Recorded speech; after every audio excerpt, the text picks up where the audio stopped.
गायत्री तपोभूमि मथुरा में पत्रिका प्रचारक सम्मेलन में बोलते हुए श्री वेद माता गायत्री प्रचार समिति के संस्थापक अध्यक्ष व युग साहित्य जिला समन्वयक बम राजेश दीक्षित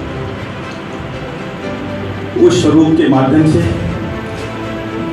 लोगों को बताना पड़ता है कि ये कोई पत्रिका ऐसी नहीं है जो सभी पत्रिकाएं आती हैं। ये गुरुदेव का संदेश और हम गुरुदेव के पत्रवाहक हैं, गुरुदेव के डाकिया हैं। हर महीने घर घर पहुंचाने का काम करते हैं।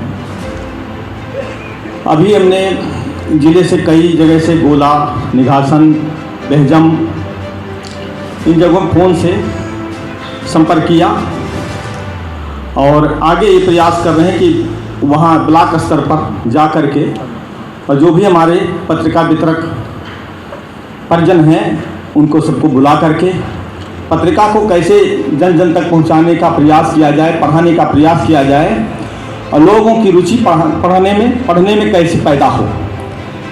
सबसे ज़्यादा जरूरी है रुचि पैदा करने की। ये समस्त समस्याओं का समाधान हमारी युग निर्माण योजना, हमारी अखंड ज्योति के माध्यम से हो जाता है। ऐसे ऐसे लोग थे जो दिन भर शराब में डूबे रहते थे। मैंने ज़बरदस्ती पत्रिका पढ़ाना शुरू किया और 3 साल के अंदर सारे अवगुण छूट गए। जीवन बदल देती पत्रिका। तो इस पत्रिका को स्कूल में जा, कई विद्यालय हैं वहाँ पे जाता हूँ। विद्यालयों में 10 मिनट का समय लेकर के परेड के समय में जा कर के थोड़ा सा प्रयास करते हैं। आगे इसको और बढ़ाने का प्रयास करता रहूँगा। ये पत्रिका ज़्यादा से ज़्यादा लोगों तक पहुँचेगी, लोगों के विचार शुद्ध होंगे और गुरुदेव का जो युग निर्माण का संकल्प है वो पूरा होने में सहयोग मिलेगा। कहीं भी लोगों ने कहा कि ये अब हम पढ़ नहीं पाते हैं, आंखें कमज़ोर हैं, तो हमने कहा ठीक है, आपका चंदा जमा है और इस पत्रिका को जो पढ़ने योग्य उनको दे देंगे। तो हम उस पत्रिका को जैसे ये राजकीय पुस्तकालय है वहाँ पे पहुँचा देते हैं, संघ कार्यालय है वहाँ पे पहुँचा देते हैं और जो पुरानी पत्रिकाएं उनको ले करके जिला कारागार में बंदियों को कुछ पढ़ने को मिलता नहीं है तो बड़े चाव से पढ़ते हैं। उसके बाद जब विभिन्न के क्षेत्रों में जाते हैं तो जो जेल में बंद थे आते हैं, पंडित जी आप पत्रिका लेकर के आए थे, उसमें पढ़ा था, घर लेकर के आए थे। तो इस तरीके से पुरानी पत्रिकाओं का सदुपयोग हो जाता है। कुछ ऐसे लोग हैं जो बांटने के लिए निकलते हैं तो वो मांगते हैं तो उनका ठीक अगली बार आएंगे आपके लिए आएंगे, तो उनके लिए पुरानी पत्रिका लेकर के जाते हैं, दे देते हैं। तो पत्रिका पढ़ाने में रुचि ये पैदा हो, जो बच्चे हैं उनसे आप सुनिए, ये पाठ पढ़ के सुनाइए। जो घर में बच्चे जो पढ़ के सुनाएंगे तो उन्हें रुचि पैदा होगी। 10 मिनट 5 मिनट के लिए बच्चों को बैठाइए, अपने जो पढ़ रहे हैं विद्यालय में उससे पढ़ने का प्रयास कीजिए।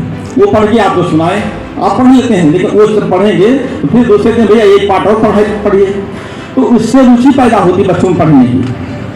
तो इस तरीके से हम पत्रिकाओं को पढ़ने में रुचि पैदा करें। अब बहुत लोग पत्रिका आती हैं पढ़ी रहती हैं, ये इतनी पत्रिका मंगा लिए, इससे कुछ नहीं होगा। पत्रिका पढ़ी जाए, गुरुदेव के विचार जन जन तक पहुँचे।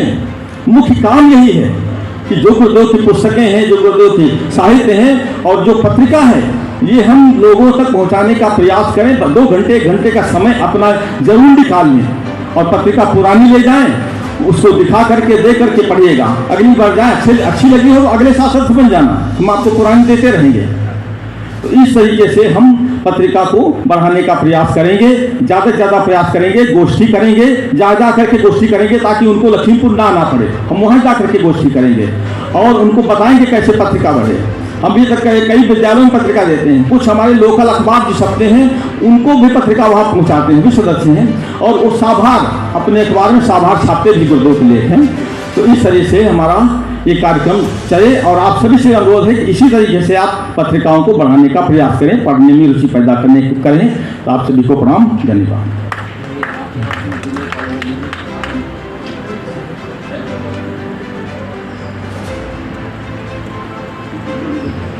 हाँ, अब इसके बाद श्री राजेश कुमार शर्मा जी बरेली। बरेली से भी अभी तक जिला समन्वयक घोषणा नहीं हुई है।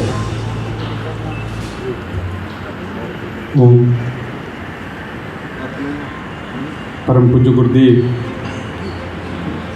वंदनीय माता जी के शुभ संरक्षण, आदि शक्ति माँ गायत्री के आशीर्वाद, सम्मानित मंच,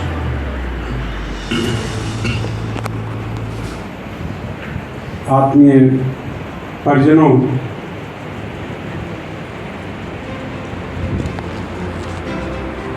मातृशक्ति, जिस सम्मेलन में हम यहाँ अपने अपने विभिन्न क्षेत्र